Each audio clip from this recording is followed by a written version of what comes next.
there's an old saying that I was blessed with a long time ago, that goes, we teach best what we most need to learn. Mm. And It's good. I really feel like this is a fantastic reflection of that, right? Because I can talk the talk, but when it comes to walking the walk and doing the work every day, that is so much more difficult than I like to admit.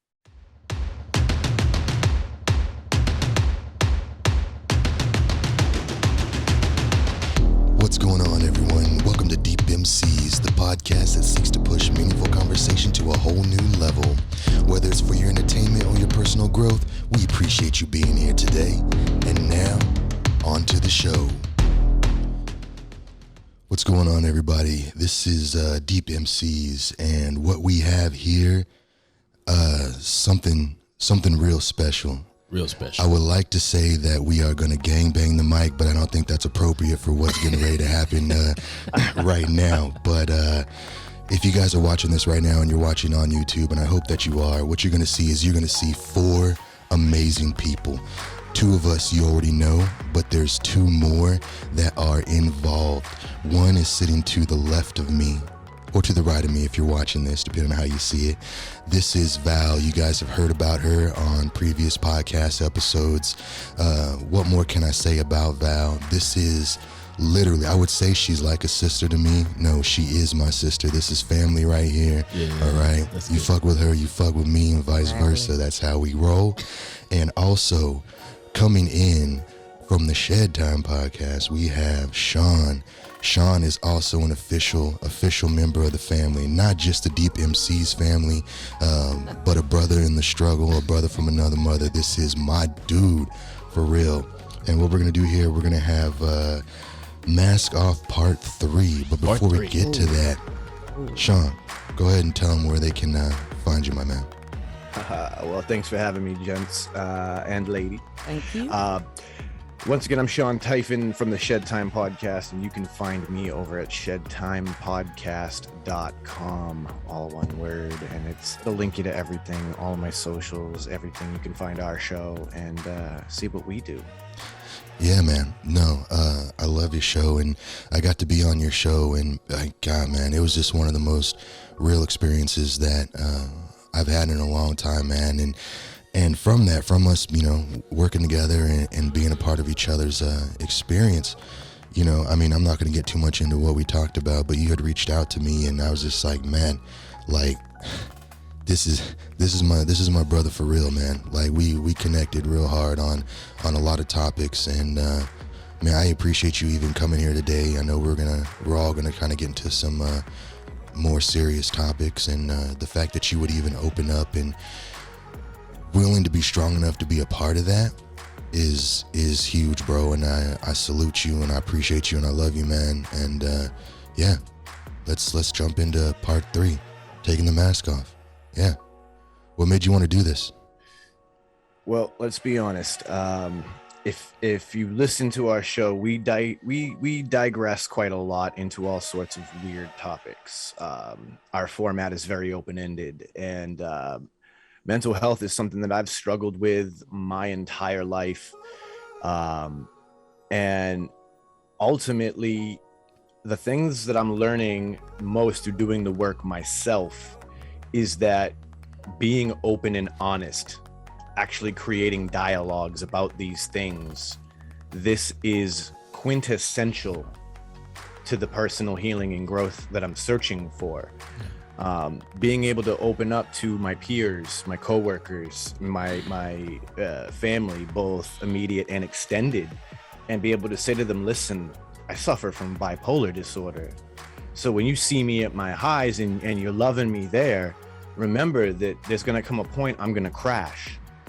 And when I do, I need your love even more then, because I might not even know that I'm in my low until I'm already there.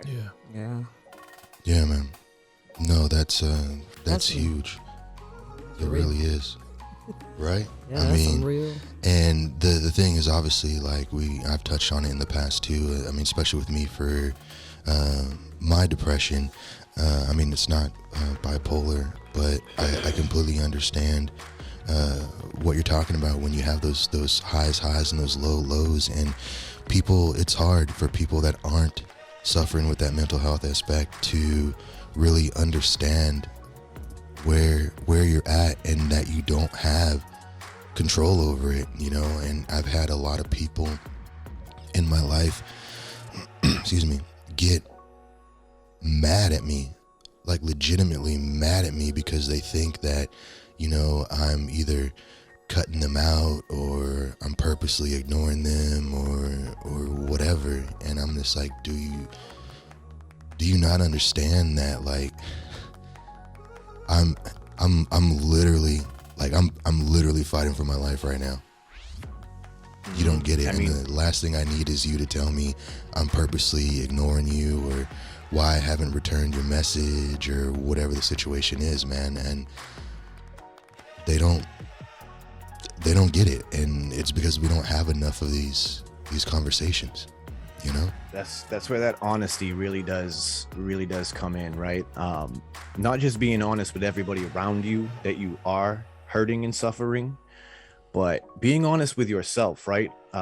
We're talking about the mask that we portray, yeah, right? And something about that and deconstructing the whole facade that we create, that has to start with honesty. Yeah, we have to be honest with ourselves and look at that situation and see how, you know, when I had this traumatic experience at 16 years old, that literally stopped me dead in my emotional maturity. Mm-hmm.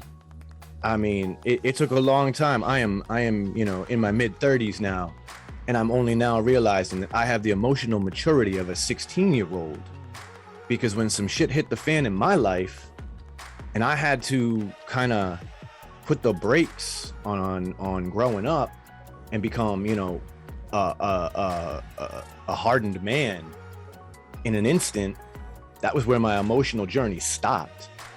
And now, as a full-grown adult, I'm recognizing that this mask that's created is very much to protect that child, yeah, who never matured. Yeah, right?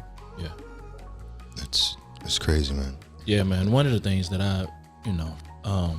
that I've seen, or I've read about, right? We talk about babies and their maturity. And we talk about if a baby goes from crawling, if it doesn't crawl, but goes immediately into walking, it misses a stage in development. And it has problems being able to function, you know, kind of in its later stages, because it missed a secure area of development. And I think when we all miss, you know, whenever life happens, even at an earlier age, when life happens at those earlier ages and causes us to miss a place of development, it affects us long term, right? It affects us long term. And I think it's a great thing for us to be able to sit here and be able to have this conversation and hopefully walk through, you know, how do we pick up those tools that we lost, that we didn't get, that we should have gotten, but life had a different set of circumstances for us. But yeah, I'm excited about today, man. Really excited about today. And it's like everybody has a story. You know, you think that your story is like wow to yourself, like you said. You know, you got to put a mask on, and you listen to somebody else's story, and you look at them like, wow, I'm thinking I'm over here by myself, right. And yeah, this person is dealing with the same thing, and you're right. And especially what he said, a traumatic experience at a young age. And like you said, you don't get because you think, okay, I'm all right, I'm cool, I can shake back from it. And you put this mask on, it affects you in the long run. In the long run. Even as an adult. And I feel the effects of it. So you know, this is all relatable. Like, wow, this is some healing. Yeah. Yeah, no. I mean, we all fucked up. Yeah. But at the end of the day, like Yeah. every last human being on this earth, this is the thing I keep trying to remind myself, is that there's no handbook. Yeah. You know what I mean? Like when we were little children watching the adults around us, Yeah. we always looked up at them and thought that they had their shit together, Yeah. that they knew what they were doing, that there was some sort of plan that they had in place that was guiding them to the next step. And now in adulthood, we all realize that wasn't the case. We've all been flying by the seat of our pants forever, perpetually. Yeah, We're man. making it up as we go along, and we don't know. We don't even know what we're doing anymore. That is so true. God. No, it really is, man. And it's funny that you say that. And, you know, I've said it before, but like for me, my realization of just that is like, so, I mean, I've talked about negative experiences with my father and stuff in the past and things that have happened. And, you know, I think about the times that I think about how old they were when they had me, right? And I think about myself at that same age. And I was so fucked up at the age that they had me. Like, you know, here I am. I mean, is everything that happened to me, you know, is the violence and, you know, everything that happened justifiable? Not necessarily, but like, holy shit, man. Like, this dude was dealing with all of this shit and just doing the best that he could. It doesn't mean that it was right. It doesn't mean that it was okay, but he didn't know any other way, and he was dealing with his pain with the alcohol, with the meth, with the crack, with the this, with the that, and that was his escape. And it only made it worse, right? Because he couldn't control his actions at that time when you get to that point of being so high, whatever, you know. But I don't know, for me, it took a long time. Like, do I still like the dude? Fuck no, but I have to find some forgiveness in that. And after him passing and not being, you know, being so stubborn in myself to not address the pains and the hurts that were there, and would I have been able to have a real conversation with him? Maybe, maybe not. But it would bother me because I would never know. I would never know if I could, and I never made the attempt to. And yeah, man, it took a while for me to start even beginning the process of saying that, you know, this guy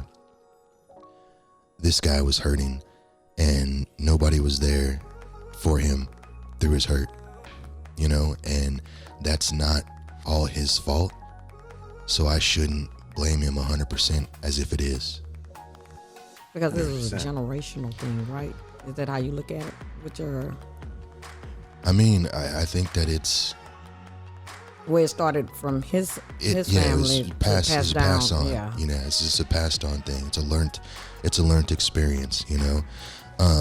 But also too, when we talk about realizations, like, it's crazy how, you know, you were talking earlier about, you know, traumatic experiences and then things just kind of stop. And I was thinking, you know, I have at one point something happened to where I can't place my life in time. Like, I know things happened and I can tell you this is how it happened, this is how it went down, but I couldn't tell you how old I was. I couldn't tell you the year. Like, there was a point where it did all stop. And it's crazy because I was going back listening to CDs, because, you know, I don't have a tape player anymore, and some of these people listening probably don't even know what a CD is, but I was listening to CDs, man, and I was listening to DMX, Flesh of My Flesh, Blood of My Blood, right? Classic CD, great, R.I.P. To DMX, but you know, they have this thing where, like, you play it and then, like, it tells you, like, the year and stuff that it came out, right? So I was sitting there and I was like, holy shit, this came out in, I can't remember what year it is right now, but I was like, I remember when this CD came out, and I had been kicked out of my home at this time. I wasn't allowed to go back because I was doing a lot of stuff that was not the best. Let's just say that. We'll get to that later. But I was staying with one of my buddies. I guess I'd call him buddies. We don't even talk anymore, but I was staying with a guy who we were also not the best. But we were sitting in this bucket of a Toyota Tercel that we had. We had just gone to the liquor store and we got a fifth of Seagram's gin and a gallon of that knockoff, you know, orange juice, not even orange juice, orange drink. and we had dumped just enough of the juice out to put the fifth in, and we just split that and got fucked up, and we're just going through like all of the pain and, you know, the prayer stuffs and this and that, and the songs would come on there. We're just like, so whatever, and we're like fucking having an experience while we're listening to this music, right? And then I realized, fuck, I hadn't even turned 15 yet. Really? Like, what the fuck were we, like, we were really driving around, buying alcohol, doing whatever the fuck, and I hadn't even turned 15 yet when this thing had come out, you know? And it's crazy to think that, like, I should have been, at that age, fucking trying to pop wheelies on my bike and going around town being, you know, whatever, and here I am, deep in the trenches of California, doing everything that I shouldn't be doing and getting wasted listening to fucking DMX. Dude, environment is a strange thing, because I know literally the time frame is scarred into my brain, but it was back in 1999, and for people who are, you know, historically minded, numbers minded like that, that was the year that the whole Columbine Incident happened in Colorado. Right. Yeah. At the time, I was, you know, a goth kid. I mean, we're talking, I'm 14 years old around that era. I was the kid dressed in all black, pale skin, listening to Marilyn Manson and things like that. And, you know, I became a target in that era because immediately, you know, people wanted to identify me as that kind of a person. And I mean, that is one of those experiences that drives you into the mask even deeper. You know, when you're talking about doing those things that you shouldn't be doing, you've got pain you're already trying to mask at the age of 14 years old, and you're already starting from a place of that kind of darkness at that age. It's almost no wonder that, you know, as full-grown adults, we don't talk about these things. We don't even want to acknowledge these things because it's not pretty. It's so much nicer to talk about, you know, the cool car that we're gonna buy or the deal that we just did at the job site. It's not pretty to say, you know, yeah, man, when I was 14, I was arrested and I was locked up and I dealt with some shit. It's not pretty to say that at 16 you were locked up again and dealt with some more shit. And then it's still not pretty to say that this whole story continues to perpetuate itself over and over again in your life. So then it leads you to ask this question, right? Why? Why do we continue to put ourselves in those positions? I don't know, man.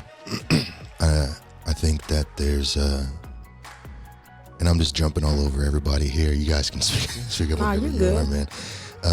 I think it's just a cycle. Like for me, I can tell you that everything that has happened to me, I kind of developed this like I deserve it mentality because it happened so much, and so then I would create it because I need to hurt. Mm-hmm. I need to feel that pain because I deserve it.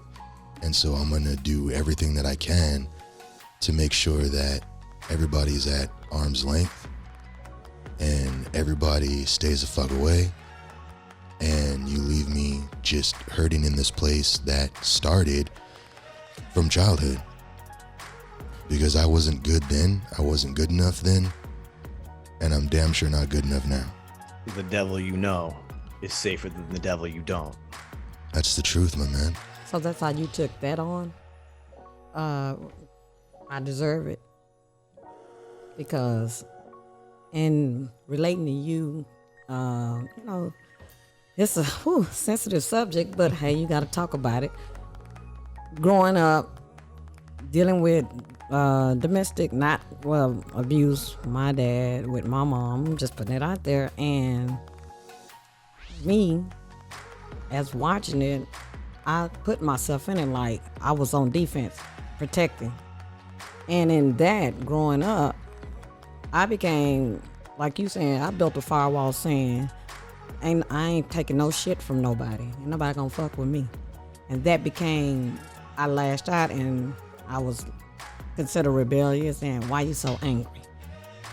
You know, it was just like, hey, if I saw somebody hurting someone that couldn't, I'm ready. You know what I mean? And we growing up so young, like you saying, watching it, and you put a mask on, not getting the help that you should have gotten. But I'm thinking, I don't need that. I'm strong. I can handle it. Only affects you as you get older. And even now, it's teachable moments when you look back in hindsight, like, wow, I wish I would have got that help. I wish I would have got that to be able. I still think like we could be best to others and teach others, you know, like, hey, I wish I would have done this and done that, but hey, it ain't too late for you. You know, everybody deals with a lot of stuff. You know, I'm not knocking nobody who goes through things like, you know, you spoke of your bipolar, you may have a little, and anxiety for me, you know, now that I ain't think I didn't have, cause like, man, that ain't us. We don't do shit like that. Only like, hey, this is real. So you have to recognize it, understand it, and know how to deal with it to be able to move forward in your life. Cause the traumatic experience, I'm sorry, they're not going away. They're not gonna go away, but there's a better way to deal with stuff in the future going forward, what you can do and help out yourself to stay sane, especially now in dealing with a lot of stuff. So shit is real, and I didn't ask for that. I mean, I think I really had an awesome childhood to certain things. And that crack era, I'm not gonna lie, it just messed. Oh, wow. And, you know, in that moment, I wanted to protect, and in that I got hurt behind it. Yeah. I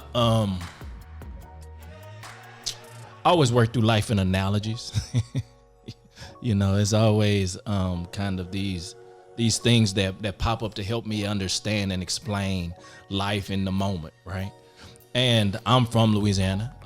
You know, one of the things, I'm not from New Orleans, but I understand it, you know, and everything is buried above ground. Right. Nothing is buried below ground, because a shallow grave, when the flood comes, it's gonna all pop up. And a lot of the things I think that we've found that we've dealt with were buried in shallow graves.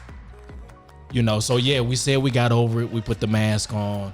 We said we were good. We put the mask on, you know, and we went about our lives. But then when the flood came, when something else came to challenge what I was currently going through, it popped up out of the shallow grave. And I had never, ever dealt with it, right? And so at some point, and I think we're in a great time that's different than our parents, because our parents, this is not a conversation they were having. I know my dad and my mom, this is not a conversation that they were going to have with anybody, and definitely not going to reach out for somebody for help. You know, no, what's going on in my family stays in my family, and we're going to deal with it within the confines of this house. And for you to go out and say something against it was also almost detrimental to the family name. Exactly. Right? Mm-hmm. But we are living in a different time and in a different season where we can have these conversations open and honest, and let's deal with what's in the shallow grave, right? Because if we don't deal with it, then we pass it on to our children, or we pass it on to the ones that we love, or we pass it on to the ones who are trying to be good to us, but we don't allow it because we don't feel like we deserve it. Right. You know, and I keep coming back to it. These conversations, these moments are so important, because at any given moment, we could change a thought process that will redirect our lives.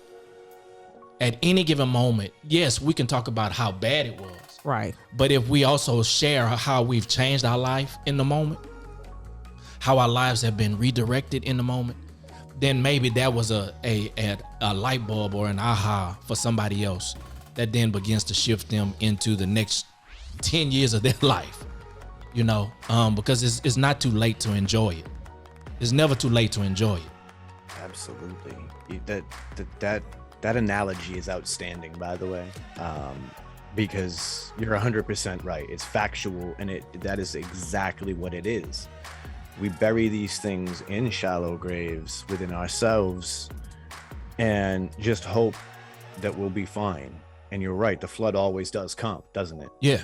And it pulls it back up. Yeah. And when it pulls it back up, it's never pretty. Right. Because let's face it, nothing you bury comes back pretty. It was dead. I mean, so Exactly. It's decomposing. It's going to be rotten. Yeah. We don't need to raise that. Right. And one of the things that I find so interesting about this conversation is that I note that there's an old saying that I was blessed with a long time ago that goes, "We teach best what we most need to learn." And That's good. I really feel like this is a fantastic reflection of that, right? Because I can talk the talk, but when it comes to walking the walk and doing the work every day, that is so much more difficult than I like to admit. When Shepard and I have a conversation in private and we're bouncing ideas and thoughts and advice back and forth to each other, we are literally giving ourselves some of the best advice we could give ourselves, but we don't know how to listen to our own advice. And it's such an irony of mental illness that I know the steps, I know the work, I know the truth versus the lie that I'm telling myself, but I don't know how to believe it. Yeah, man. No, it's hearing you say that is just so crazy, bro. And that's why, we connect on a lot of levels, is because we have a lot of the same thought process when it comes to that. And you're absolutely right, man. I can't tell you how many times I've been forced into therapy, right? And I leave that office with them telling me, well, you know what the problem is. you know what's wrong with you. You don't have a problem, saying this is where I'm fucked up or whatever, right? But at the end of the day, like it's hard people say mental illness now. I always just said I'm fucking broken or whatever it is. But being like that, like, it's so hard. It's almost impossible sometimes to think that positive thought, right? To think that and it's hard for people. I keep saying this, and I said it before. It's hard for people to understand what that dark place looks like, and it's not, oh, I didn't get the job, so I'm upset, or, oh, my girlfriend or boyfriend left me and I'm sad about that. Like, yeah, that sucks, but that's not it. It's deeper than that. It's way deeper than that. I can't even get out of bed today. Literally, I'm trying and I can't. I'm sitting there, daydreaming of what it would be like if I just put a bullet through my head, and how much better life would be, or I can't eat. I can't tell you, I've lost a lot of weight before just driving, because I can literally just sit there and stare at a wall for days on end and not move, and nothing matters because I can't shake this weight that's on my shoulders, And then one of the things that would manifest itself, like the things that I can do anger really well, and I can do depression really. I can do anger really well, right? Val knows. I relate. but I can't do those other things. I can't tap into those other emotions, and it just pisses me off when people are just be like, you'll be all right. So here's the thing, right? And this is where it gets crazy, and it's another part of my learning process that I'm picking up on now. And the first thing I have to admit to myself on a daily basis is that I'm an extremely, extremely sensitive person. My heart only knows how to love one way, and that's all in. I wear it on my sleeve, and all I know how to do is give 110% of my heart. That is why I am a tough exterior angry person, because realistically, anger is a response to the threat towards our love. Right? We're trying to defend that heart and It's that a love defense that we want to mechanism. give. Yeah. And that anger is just a defense mechanism. It's a result of our fear. At the end of the day, there's really only two main driving forces in our human condition. It's love and fear. All these other emotions are responses to those two feelings. Our anger, our depression, all of those things are responses to our love and our fear. And what we've done is we've let that fear take over. I mean, you mentioned the weight that you carry, and I was talking to a friend about this show, and how, you know, I was getting ready to do this, and how I was so motivated and moved by the first 2 Mask episodes, and how it had me thinking about all these subjects. And, you know, she asked me, like, why can't you put the weight down? And it was in that moment that I finally had an answer. And it was, I can't put the weight down because if I put it down and I let myself rest and relax for a minute, I'm terrified that if I pick the weight back up, I can't handle it again. If I keep that weight on me, then I'm the pack mule and I'm carrying that weight and I'm good. And when you throw the next thing on, all right, my knees will buckle a little bit, but I'll get stronger and I'll keep carrying it. But if I put all that weight down and I get a chance to rest and I get to feel what it's like to breathe easy for a minute, and then I have to pick all of that weight back up, I don't think my knees are going to hold. I think I'm going to collapse. And so it's so much easier to keep carrying the baggage, because I'm terrified if I have to pick it back up, it's going to be 10 times as heavy as it was the first time. Dude, that's beautiful, man. That's Hey, I mean, y'all are putting some healing out here.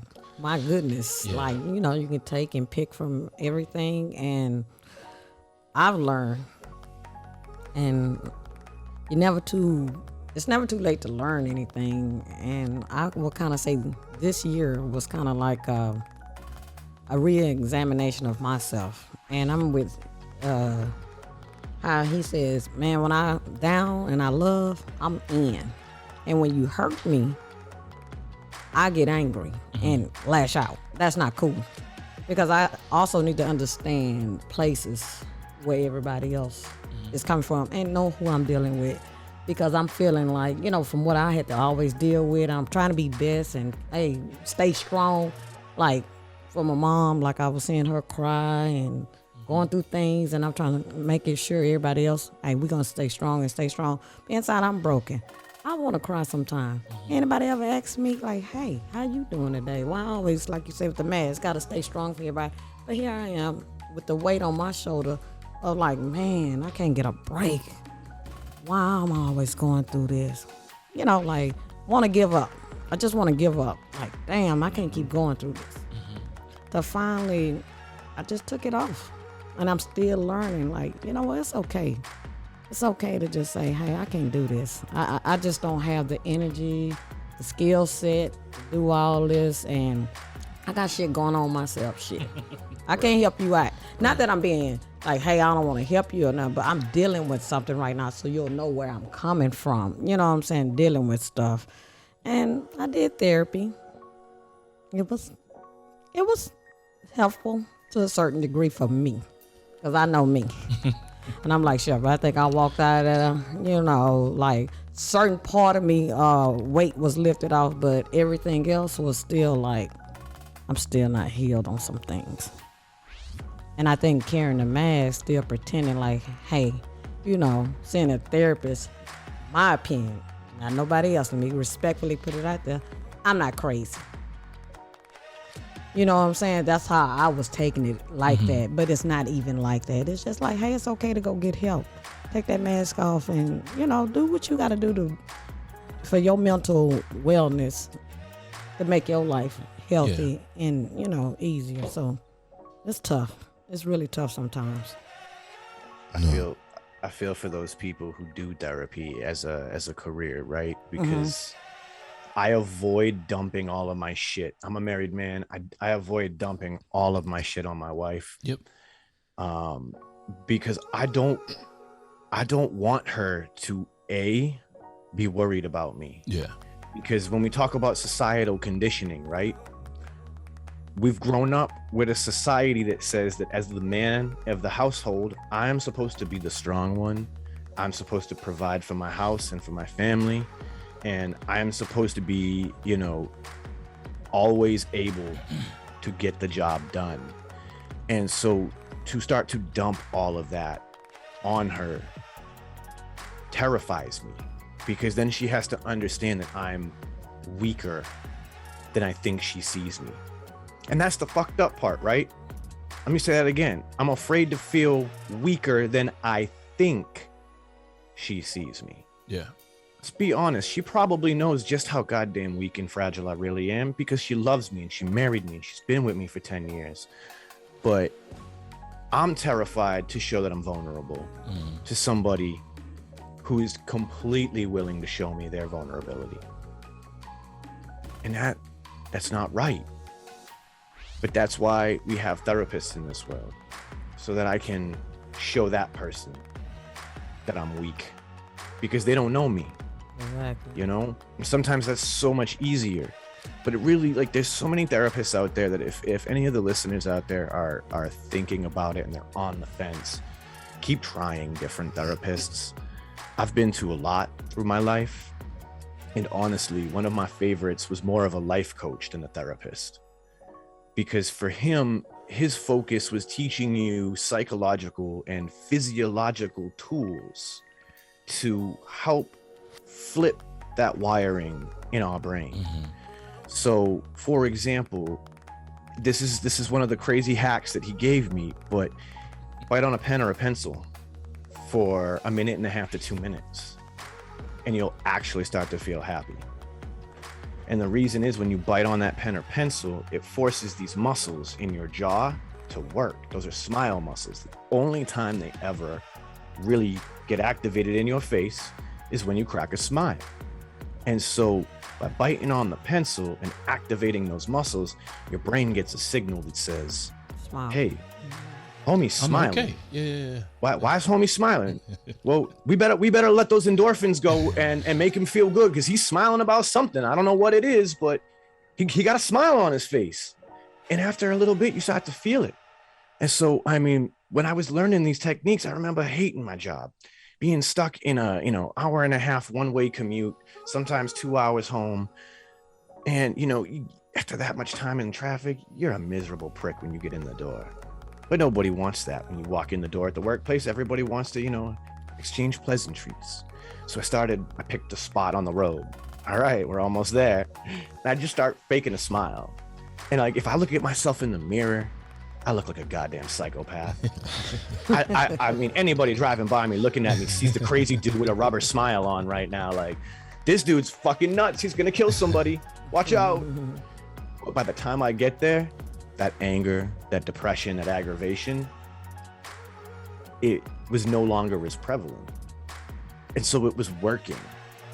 And it was the craziest thing. You need a testosterone boost? Did you know that holding your arms up in a victory pose will give you a testosterone boost?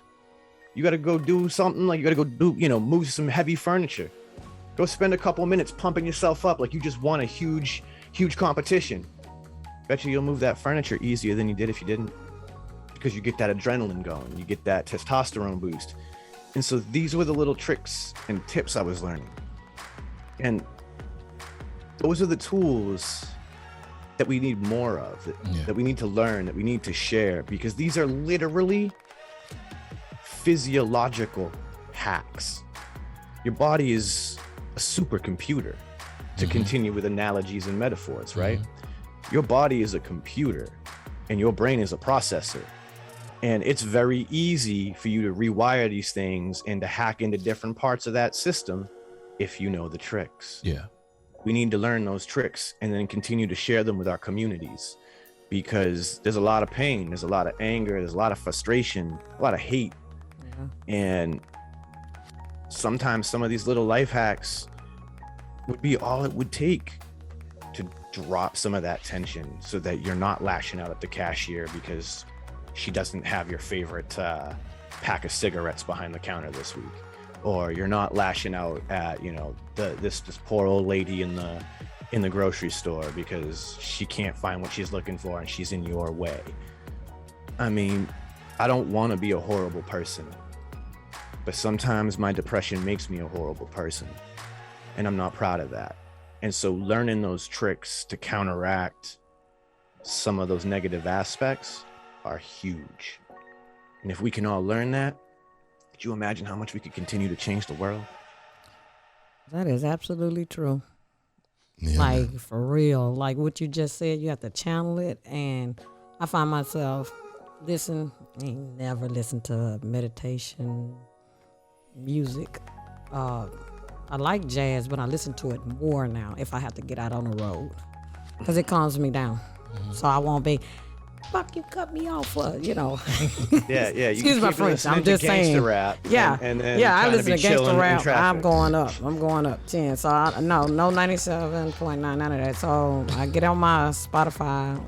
I got coffee house music, like chill music, vibe, and meditation, and it really, I just been a zone.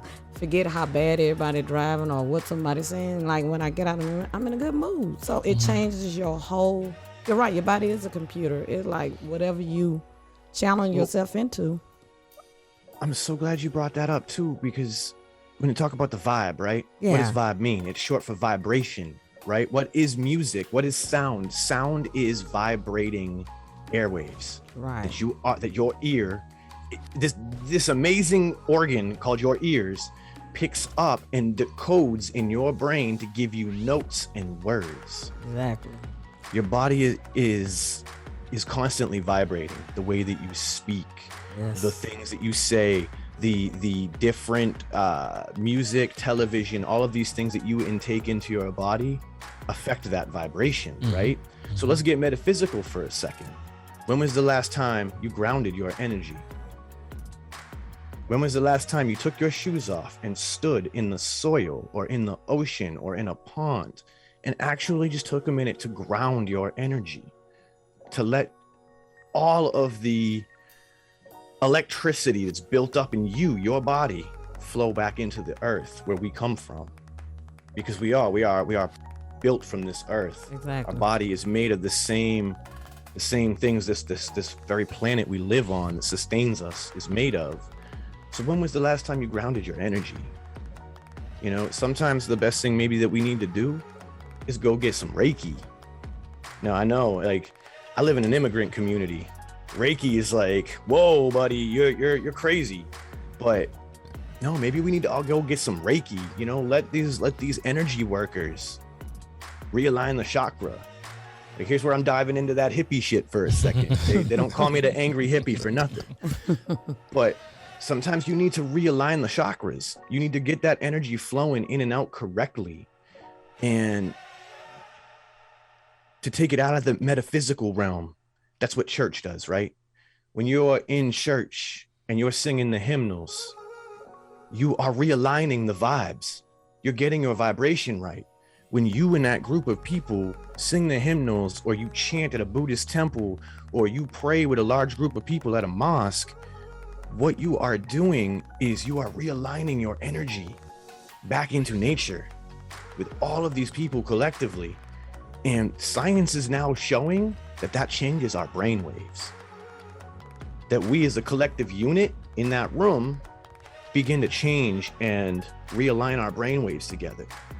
So that's why those people who go into church and sing the hymnals and come out feeling lighter and feeling filled with grace, Right. it's because they let themselves feel that. They let themselves go in it, and they took that energy in. You could do it in the gym. The gym can be that space where you just burn that energy, realign that, get the vibe right, and get yourself back into a spiritual center. You know, Shep knows I'm a fish tank guy. That's one of the places I find my spiritual center. Yeah, man, I'm When still I'm- jealous. You know, when I'm spending time trimming plants and tending to these little fish and making this little world in a box perfect and beautiful, I'm finding my spiritual center again, because I'm slowing down and I'm meditating, right? Meditation is just putting your focus on one thing. That's all I'm doing. So whether you do like the yogi does at the Buddhist temple, sit in one spot and meditate on your shit, or you meditate while you mow the lawn or mop the floor, as long as you're focused on that one thing and realigning your energy into it, you'd be surprised what it does. It's just doing the work every day is the hard part. It's how we deconstruct all the layers. We got to keep doing the work. It's easy for me to say this today because I'm feeling stable. You're feeling good today. Yeah. I'm, Yep. when I'm, if I have a manic swing and I go up, it'll still be easy for me to do the work. But when I go back down, that's where I have to remember to at least do one of these things I've talked about, because it'll start. It's the spark, right? I got to at least get up and maybe do some push-ups or something, one of those things. Maybe I just hold the celebration pose for a minute, just to like, oh yeah, I feel like a piece of shit today. I'm the biggest piece of shit. Watch me. At least I'm getting my energy going in the right direction. It's not all of where I want it to be, but at least I'm working because it's doing the work. And that's the hardest part, doing the work. Yeah, man. It is. It's always difficult to do the work, but that's in everything, and that's kind of why we wanted to. One of the reasons why we have this podcast, right, is we want to encourage people to do the work, to be better be better each day, and it is a hard thing to do, for sure. And the things that you're saying, man, they're real, and you can say you're the angry hippie or whatever it is, but all these things that you're giving out, they're real things, and we've touched on it in prior episodes. And sometimes it's who it comes from. Sometimes people just package it in a terrible way, but I think that the way that you're sharing things and the way that you talk on your podcast, and another, we had a podcast with Matt Grant, Real Life with MG. He did a whole series. I love him. Dude, Matt's my boy. That's my boy for real. But he had a whole series, right, of things you can do, simple things you can do just to be better, and to try to get yourself back in shape, in line, mentally, physically, everything. And those are all things that we have to remember to do. But it is like you said, it's hard when you're in that low.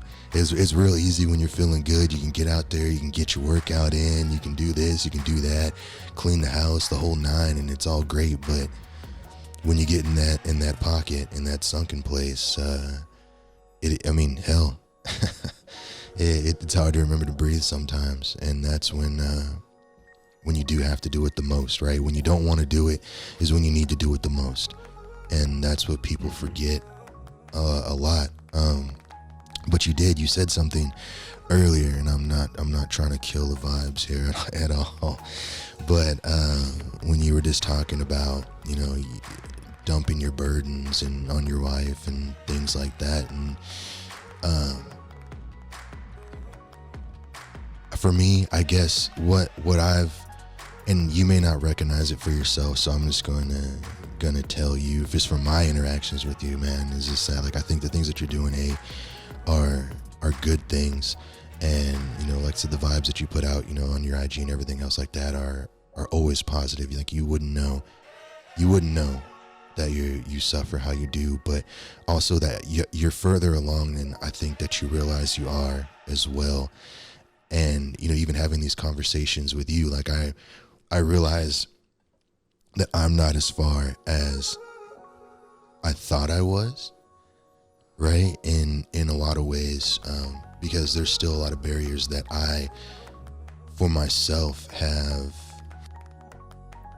yet to break down with a lot of people, right? And I don't think that had life not happened the way that it did, that I would definitely wouldn't be here right now, right?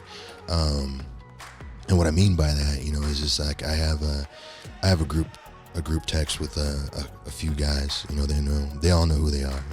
I've talked about Luis before. Mike, Nate, Javito staring at his wall. He'll know what I'm talking about. But even then, like, Luis had hit me up and he was like, man, like,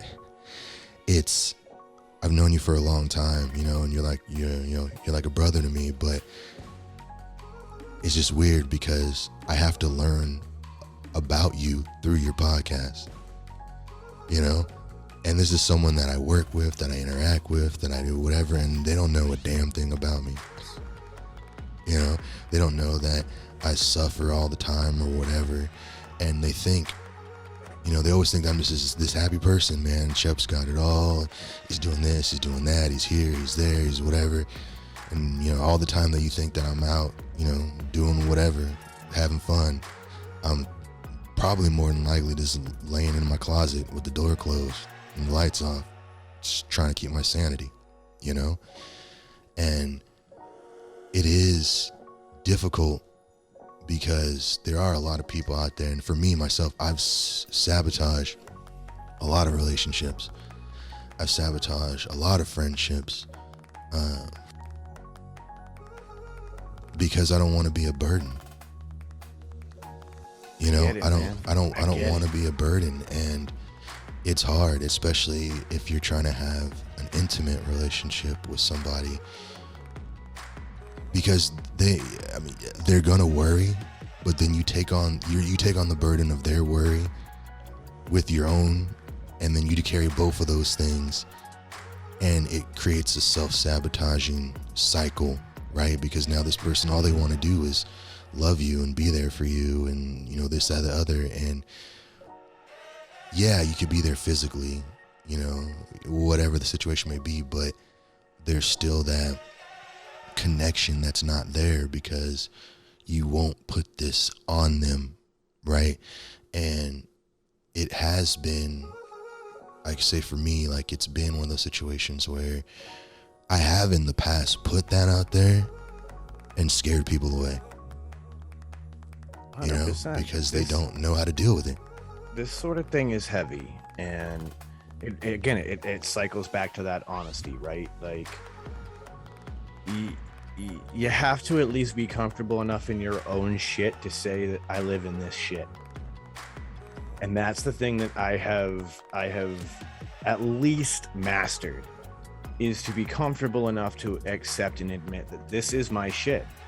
This is what it is. Here it is. You can see it. And that sucks sometimes. Like, I am not a pleasant person. I'm the first to tell people I'm a miserable bastard some days. I am awful to deal with. And when those days come, just leave me the fuck alone. Don't even talk to me. Ignore me. Let me just be in the corner and be in my miserable, dark little hole, because you don't want to deal with me like that. I don't want you to deal with me like that. So, I mean, I get it. I get it.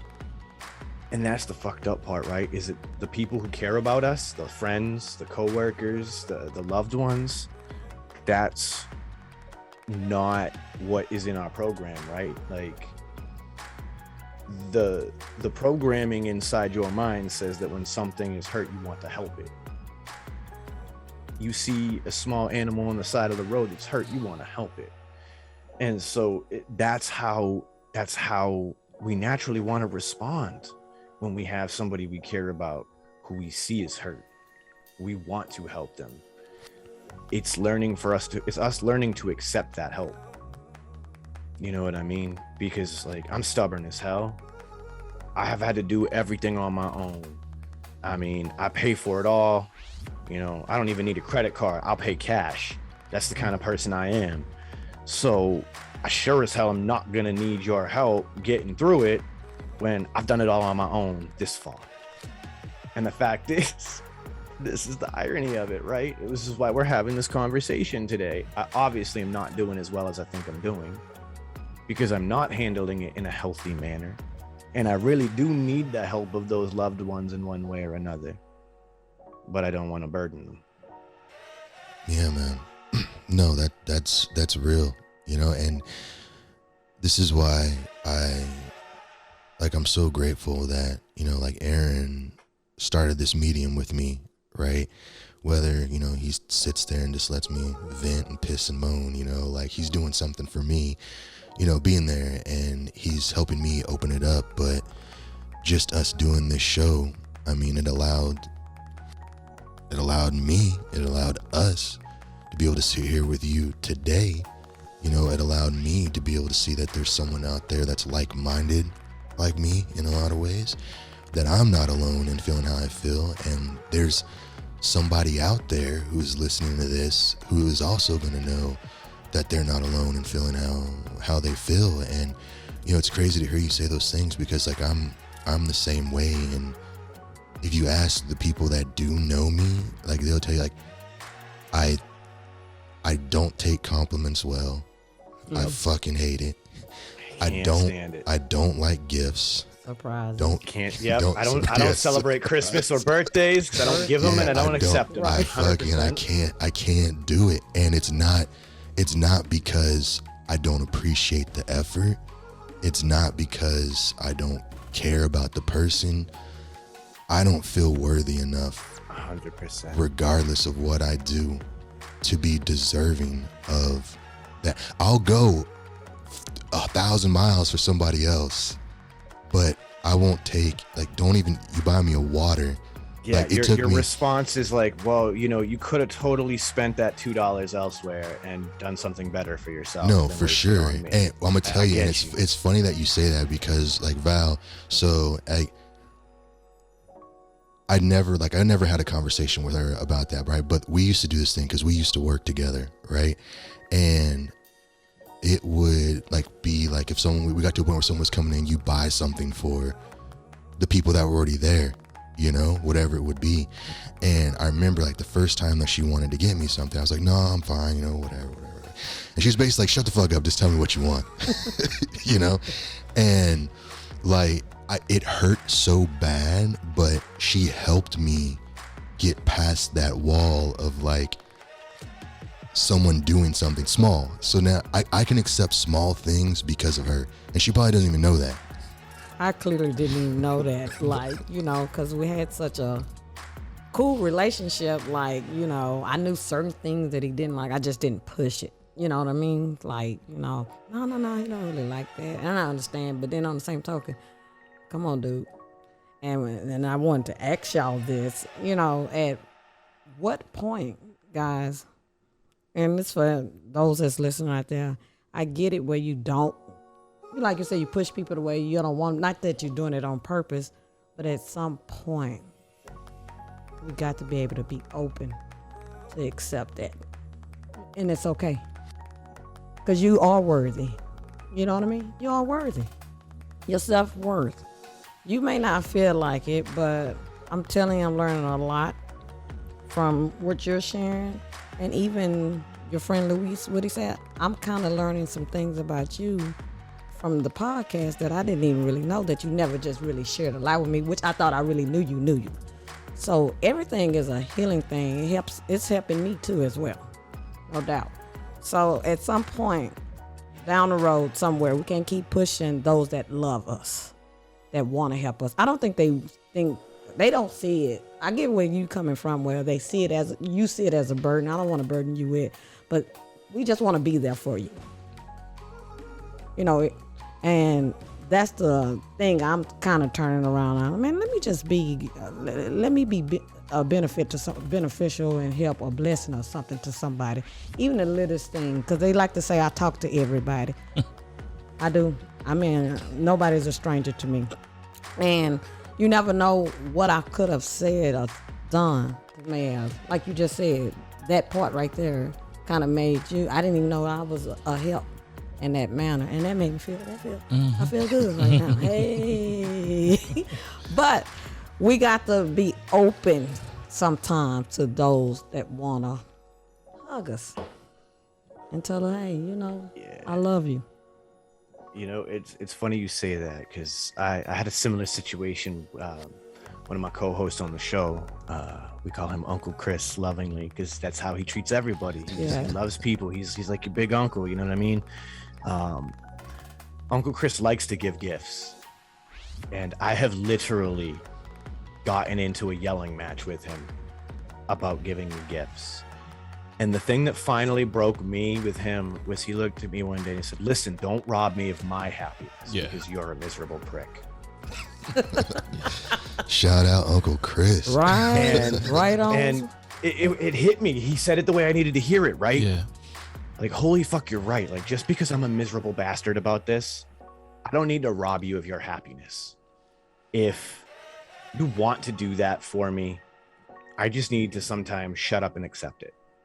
Because at the end of the day, I am grateful. Like, I don't want to come across as being ungrateful. I am beyond grateful.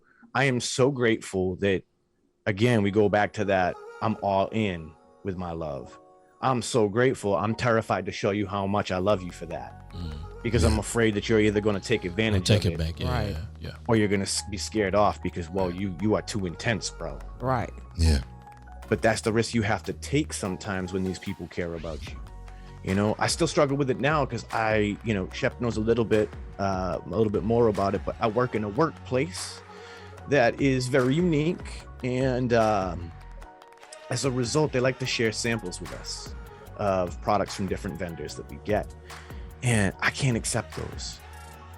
And I remember I actually looked at one of my managers who I am, pretty close with at this point.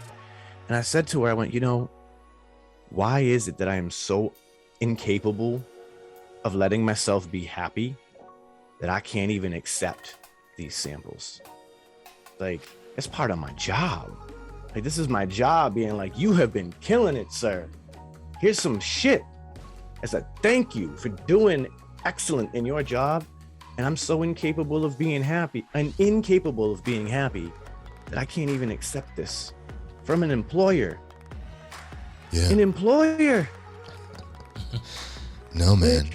I have who cares? That's my company that I work for. Like, who the hell cares? It's not like they're my friend. They're my boss. I should want all the free shit they want to give me. And even then I'm like, nope. I don't want the free swag from the vendor. I don't want the free sample. Nope. It's a conundrum. The mask is real. Yeah. Because you believe from the Instagram that, like, I'm so positive and that I've got it all going on. But all of this is the facade, right? Yeah. I've been doing YouTube for 3 years.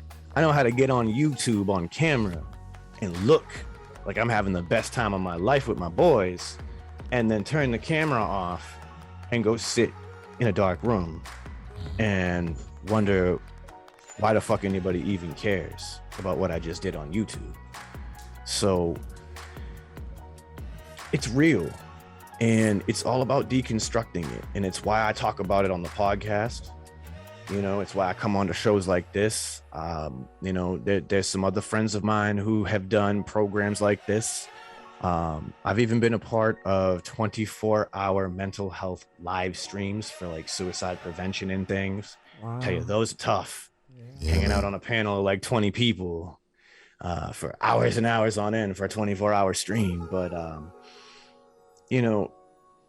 these things have to be talked about, because, like we said earlier, I think everybody's hurting somehow. I don't know a single person who's got it all together. And I think at least being honest about it is your starting point. If you can't do any of the other things, any of the other work, use any of the other tools, at least being open and honest and saying, like, yeah, man, like, I hurt all the time and I don't know why. That's at least the starting point. Yeah, man. That's the truth. We have 30, 40, and 50 years of baggage that we've kind of walked through, right? And then we come to a moment in life where somebody comes and challenges what we know, good, bad, or indifferent. They come and challenge our status quo. And one of the things you said that I just want to even challenge is we're not starting anymore. We've already gotten over the fear of starting. We're having this conversation now. The start has already happened, because sometimes we get scared of coming up to the line and actually hearing the gunfire and taking off. We've already taken off. We're already in the race, right? And now that we're in the race, it's not about what do I do next. No, I just keep running, right? Because eventually I'll hit a finish line somewhere. And I think we've hit some finish lines that we're not even recognizing, that we're failing to acknowledge. So yes, you're not taking gifts from your employer, but you are taking smaller gifts from Uncle Chris. Yeah. Right? Yeah. So you're already in the race. So no, you're not at the employer gift yet. But maybe by next year, you may take one small item. And it may not even be for you. You may take it and give it to your wife. But it's you receiving it and then transferring it to someone else, right? And so I think we get so caught up in, I'm saying we because I'm fully part of this. We get caught up in what we know because that's our norm, right? And so the anger, if I let go of anger, who am I without it? Who am I without the anger? Because now I have to rebuild into this person that I've never been. And the fear of that is what keeps us secluded. The fear of that is what keeps us in the dark place, is because if I let go of anger, then what else do I pick up that is going to make me better? I'm happy right now, angry, because I'm careful. I know how to operate in it. I know how to move in and out of life in it. I can get people off of me quick because I can respond in such a way that they'll move away from me, right? I'll walk around like this on purpose because this is my safe place. If I let go of it, what do I have left? There's a whole lot of life left, is what you have left. Absolutely. There's a whole lot of life left, is what you have left. But we have 30, 40, and 50 years of it to unpack. So we can't do it in one session with one person. It's gonna come in conversations like this that we'll continue to have. It's gonna come in a deep, meaningful conversation off camera with somebody at the grocery store that we never even expected would show up. Because for me, those moments are intentional. They're not by happenstance. They're not by chance. You didn't run across this podcast by chance, right? This was on purpose. And the fact that now we're having this conversation is on purpose. And all of these moments are for the unpacking of the trash that I believe was sent to destroy us, but now it's going to empower us to be greater, to be better, and to be somebody on the backside of it that we never even experienced. One of the things that I've done, and I'm gonna shut up. One of the things that I've done, I did it for my wife, is as a gift, because there's something that she needs to hear daily. And sometimes I'm not the best at saying it daily.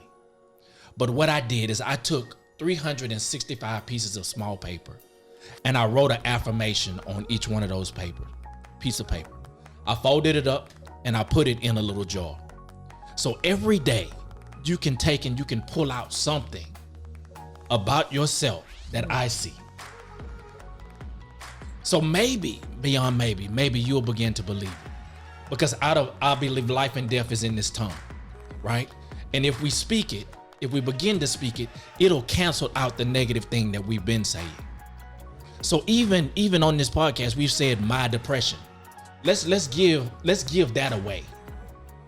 No longer take that experience upon you. It's no longer your depression. Give that away, right? So even when we talk about depression, say just depression. I've been in. Don't take it on as yours. Am I making sense? A lot of sense. Because even that small thing is the rewiring of this brain. Because I'm no longer taking responsibility for something that nobody gave, that somebody forced on me. So no longer I'm gonna take responsibility for that. No, get angry about that. Take that back. Yes. Take that back. Put the anger where it's supposed to be. Take that crap back. Because no, it's not my depression. It's whoever brought it, you can have it back. Preach. Have that back. But today I'm going to be, if I can't say one great thing, say one good thing. If not one good thing, one positive thing. And let's begin to rewire even our conversation, because our conversation is going to have a different response through our day. it's going to have a different response to our day. And then, then we can begin to unpack some of that anger and give it away and replace it with something else, some joy or some peace or some different types of understanding. That's absolutely correct. Man, I sound like you're preaching today. Man. But hey, what he's saying is so true. The power in the tongue is what you speak and put out there. I'm not saying, like you said, things were forced upon us, and that, for my personal reason, I want to change. Yeah. I don't want to stay. But the thing is, Val, we're all here wanting to change, right? Everybody. No, right. I'm speaking. I'm just saying personal, but yes. We all want to change. We all here. We all in this together, and we all here to help one another together to overcome what we all dealing with, because we all deal with something. Yeah. And he made it very clear. We're not perfect. I don't know nobody that's perfect in life. I'm fucked up. And I said, yeah, I'm fucked up sometimes. Sometimes I forget about something positive I said, and then I go right over there and cuss somebody out, and that ain't cool. That's not even fucking cool. And I acknowledge that. You know what I'm saying? So I get where he's coming from, everybody, but you are also correct too. So it's unpacking. It's a fresh start for everything. And listening to everybody, hey, it's making me take some thought processing about, like, oh, wow, I didn't think about that. Yeah, we could start doing stuff like that. Yeah, I didn't, Yeah. If we can shift the thought, we can shift the action. Yeah, shifting that language is a beautiful, easy step too. I don't suffer from, I live with these situations, That's something I personally try to do all the time, is say, I don't suffer from my bipolar, I live with it. Mm-hmm. Because suffering makes me a victim, whereas living with it makes me proactive. Exactly. And that's at the end of the day, that's what we're doing here. We're all striving to be proactive now. Right. And that's beautiful. That was the one. That was the point that hit me right in the heart today. We got to shift that language. 100%. That's awesome, man. Well, we have crested our hour, man, and I know you have your show you have to do today. So I feel like there's still so much more. There might be a part 4 coming. We might have to come together and do part 4 on this thing, man, and just keep the ball rolling. I'm here for you. But bro, I appreciate you, man. Shawn, I appreciate you, bro. You inspire me every day with what you do. And, like I said, you're part of the family. So, if you ever have those dark days, those tough times, man, you know how to get a hold of me. I will be there for you. And we all will. We're all family here. So, most definitely. Yeah. I already know. I appreciate you doing the show, man. This is a beautiful platform you guys have. And I continuously share this platform with other people who need it, because I think collectively, as a global community, these deep, meaningful conversations are going to continue to heal the world. That's good.